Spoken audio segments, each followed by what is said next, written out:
यह है हीरो की स्प्लेंडर प्लस बाइक जो कि बहुत डिमांड में है।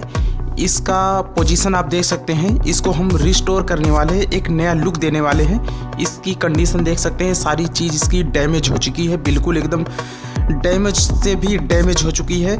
इसको हम फुल रिस्टोर करने वाले हैं, मॉडिफाइड करने वाले। तो वीडियो में बने रहे। जो लोग हमारे चैनल पर नए हो चैनल को जरूर सब्सक्राइब करें ऐसी टेक्निकल और मॉडिफाइड वीडियो देखने के लिए। तो हम आपको दिखाएंगे कि स्प्लेंडर प्लस बाइक को किस तरीके से आप ओल्ड बाइक एकदम कबाड़ बाइक को न्यू एकदम बना सकते हैं, बिल्कुल शोरूम से भी बेटर कंडीशन में मॉडिफाइड करके अपनी बाइक को एक नया लुक दे सकते हैं। एक नए अंदाज में फिर से बाइक का आनंद ले सकते हैं। तो वीडियो में बने रहे, वीडियो को फुल वॉच करें। हम आपको दिखाते हैं कि इस बाइक को किस कंडीशन में बनाने वाले हैं। वीडियो को लास्ट में देखिए, हम आपको दिखाएंगे कितनी तगड़ी और ज़बरदस्त होने वाली है ये वीडियो। तो वीडियो में बने रहे।